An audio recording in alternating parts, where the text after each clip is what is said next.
Bismillahirrahmanirrahim. Assalamualaikum warahmatullahi wabarakatuh. Alhamdulillah.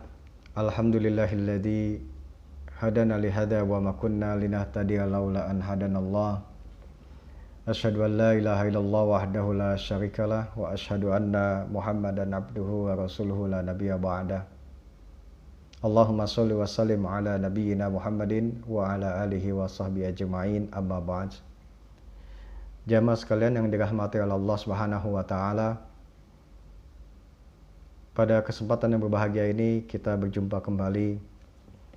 Masih kita membicarakan kaitan dengan hal-hal seputaran ibadah yang kita laksanakan di bulan Ramadan ini, terutama ibadah siam atau ibadah puasa yang merupakan kewajiban dari Allah Subhanahu wa taala kepada kita semuanya. Pada kesempatan yang berbahagia ini, saya akan melanjutkan tentang hukum daripada ibadah puasa atau yang kaitan dengan masalah hukum-hukum puasa ini. Dan kita masuk kepada persoalan yang berkaitan dengan masalah qada atau qada puasa. Secara umum sudah saya bahas kemarin tentang masalah rukhsah yang Allah berikan kepada beberapa hamba Allah Subhanahu wa taala yang masuk dalam kategori yang Allah berikan rukhsah. Di antaranya adalah musafir. Baik itu musafir dalam perjalanan yang sangat jauh atau yang memberatkan, maupun musafir dalam keadaan perjalanan yang ringan tetapi dengan jarak tempuh yang jauh mungkin bisa jadi. Tetapi di sana juga ada beberapa keadaan yang ada yang memang puasanya itu menjadi lebih afdal dia laksanakan kalau perjalanannya itu kemudian tidak memberatkannya, atau ada juga yang kemudian perjalanan yang sangat memberatkan, kalau dipaksakan puasa maka puasa itu menjadi tidak baik baginya, maka hukum puasanya menjadi tidak dibolehkan atau haram. Nah, kesempatan yang sekarang ini saya akan bahas tentang masalah qada. Secara umum dikatakan bahwa orang yang secara uzur syar'i dibolehkan untuk tidak berpuasa di bulan Ramadan, baik itu karena disebabkan sakit, atau dia seorang musafir, atau seorang ibu yang sedang dalam keadaan hamil, atau seorang ibu yang sedang menyusui, atau wanita yang haid maupun nifas, maka sangat dianjurkan yang paling utama adalah bersegera dia untuk mengqada puasanya di bulan yang lain, di luar daripada bulan Ramadan. Ini sesuatu yang sangat diperintahkan oleh Allah Subhanahu wa taala. Sebagaimana dalam firman-Nya, Allah Subhanahu wa taala berfirman pada surat Al-Imran ayat 133. A'udzubillahi minasyaitonirrajim. Wasari'u ila maghfiratin min rabbikum wa jannatin 'arduhas samawati wal ard u'iddat lil muttaqin. Jadi bersegeralah kamu sekalian, kata Allah, memohon ampunan kepada Allah, yang Allah menyediakan surga yang luasnya seluas langit dan bumi, yang disediakan bagi orang yang bertakwa. Jadi makna dari ayat ini adalah secara umum memerintahkan kita bersegera mungkin memohon ampun.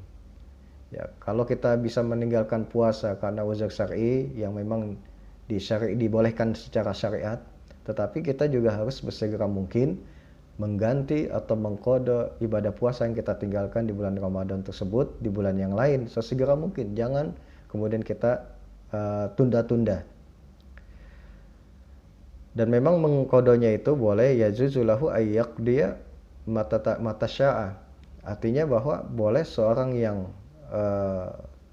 tidak berpuasa di bulan Ramadan disebabkan uzur syar'i, dia boleh mengqadanya pada bulan yang lain kapanpun juga, atau di bulan apapun juga.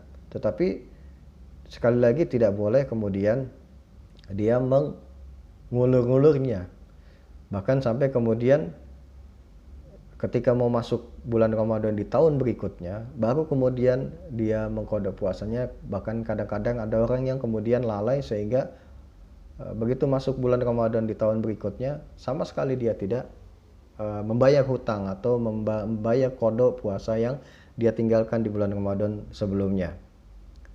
Maka dalam satu pendapat ulama yaitu Muhammad ibn Shalih al-Utsaimin Di dalam kitabnya yang judul Asy-Syarh Al-Mumti', beliau katakan, fa in farrata aw wa aqara sawma ila ramadhanil qadim bi ghairi uzrin fa yastahiqqul isma' wa alaihi al-qada. Jadi barang siapa yang kemudian menunda-nunda ibadah puasanya atau qadanya yang dia tinggalkan di bulan sebelumnya sampai bertemu dengan bulan Ramadan berikutnya atau di tahun selanjutnya, bi ghairi uzrin, tanpa ada uzur dia tidak bisa mengqadanya. Kalau dia ada uzur mengqadanya karena ketika mau mengqada dia sakit atau halangan atau apapun yang secara syariat dibolehkan, sehingga kemudian terpaksa dia harus mengqada lagi di tahun berikutnya. Tapi ini kalau ada orang yang tidak sama sekali ada uzurnya secara syar'i, lalu kemudian dia mengakhirkan sampai ketemu dengan bulan Ramadan berikutnya, maka berhaklah bagi dia dosa dari Allah Subhanahu wa taala bagi dirinya, ya, karena dia meninggalkan kewajiban kepada Allah, dan tetap dia qadanya, hutangnya ini tidak bisa hilang, ya, sampai kapanpun, karena dia tidak benar-benar membayar daripada qada tersebut. Nah, bagaimana kalau kemudian ada persoalan, misalnya ketika ada seorang yang ibu sedang hamil, lalu kemudian tiba-tiba dia keguguran dengan hamilnya itu, atau janin yang ada di dalam rahimnya itu kemudian meninggal dunia, maka kemudian dia harus membersihkan daripada rahimnya tersebut, keluarlah darahnya. Nah, kemudian apakah seorang ibu yang hamil lalu kemudian dia keguguran ini, kemudian dia hukumnya ini termasuk hukum yang harus mengqada puasa, atau termasuk dari orang yang nifas, atau termasuk orang yang haid? Maka jawabannya adalah, kalau kemudian dia hamilnya itu usianya sudah mencapai 80 hari atau lebih, ya kurang lebih 3 bulan lebih lah ya. Nah, kemudian di dalam janinnya itu sudah berbentuk makhluk manusia, maka itu dianggap sebagai nifas, ya, dianggap sebagai nifas. Sehingga kalau kemudian dia keguguran, maka jatuhnya hukumnya nifas, ya, maka dia wajib untuk mengqada di bulan yang lain, ya. Wa amma illam yatabayyan fihi khalqu insanin aw asqatat qabla tamami samanina fa innahu tu'tabar tahirah. Tapi kalau kemudian dia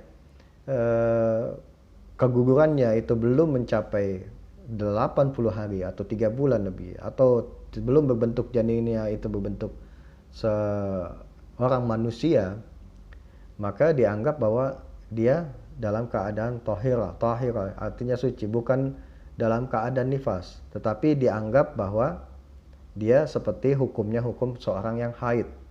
Maka layak dia harus sholat atau puasa kalau dia sudah bersih, ya. Jadi seperti itu, ya. Jadi tidak dianggap sebagai hukum nifas, tetapi dianggap sebagai hukum orang yang mustahadah atau yang dalam keadaan haid. Nah, ini perlu kita pahami jamaah sekalian, karena kadangkala kita mendapati hal yang demikian ini, ya. Nah, ada juga orang yang kemudian dalam pembagian yang ketiga, yaitu manusia yang dibolehkan dia tidak berpuasa di bulan Ramadan, tetapi dia tetap harus menggantinya, tetapi bukan menggantinya dengan qada puasa, tetapi dengan yaitu dengan memberikan makan orang-orang miskin. Siapa saja mereka? Di antaranya itu adalah al-azuza anis-saum likibrin. Orang yang azuz itu artinya orang yang sudah usia lanjut, dia lemah secara fisik karena usianya sudah semakin lanjut.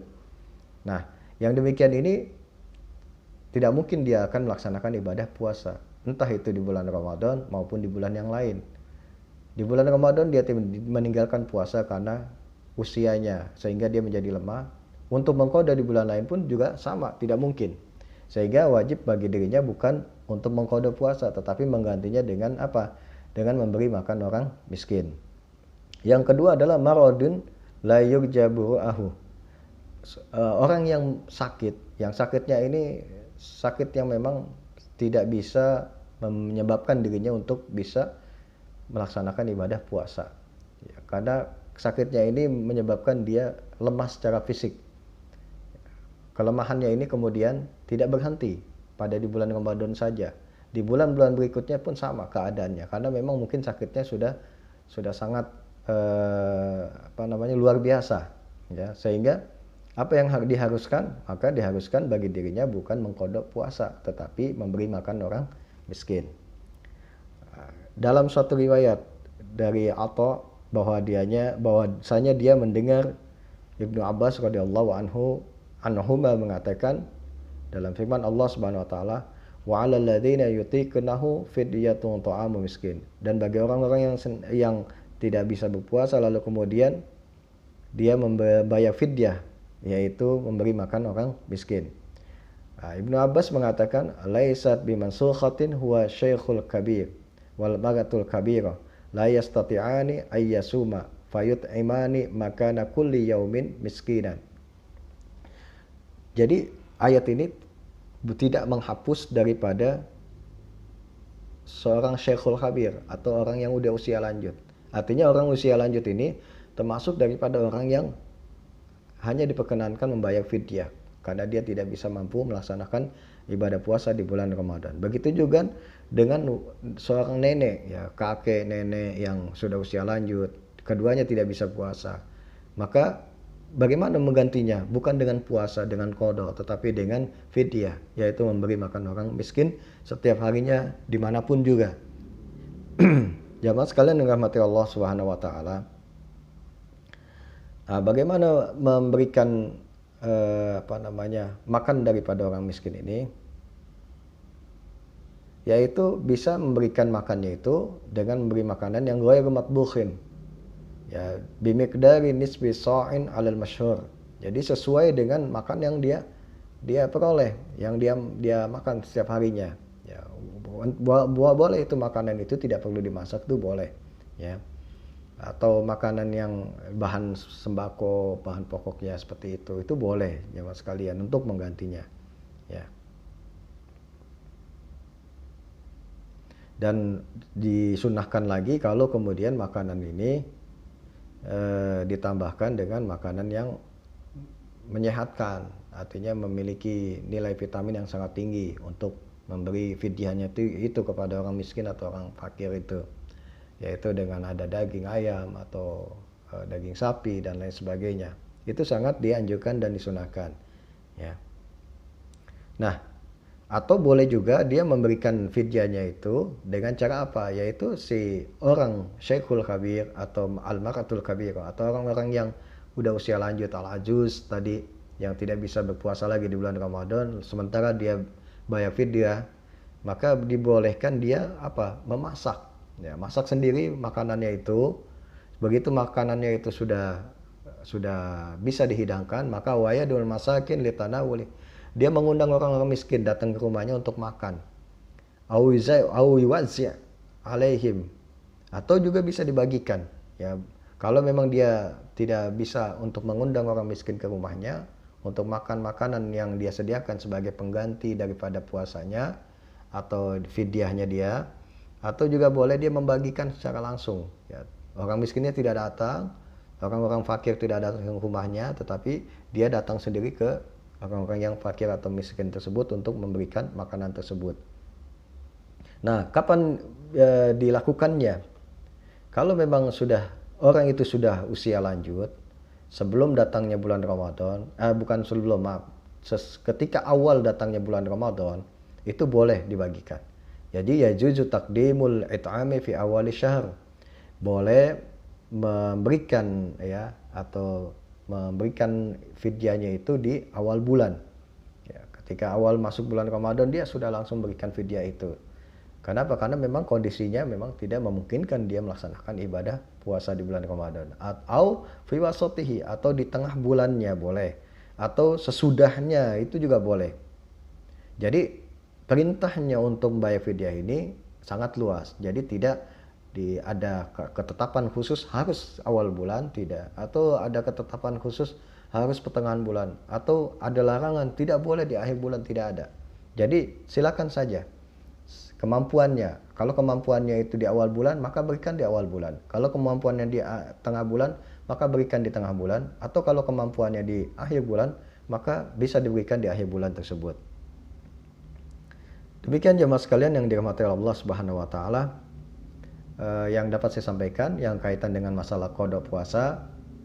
Siapa saja yang harus mengqada puasa dan bagaimana mekanismenya, atau siapa saja yang kemudian ketika dia qada puasa tidak lagi dengan mengqada puasanya mengganti dengan puasa tetapi dengan fidyah.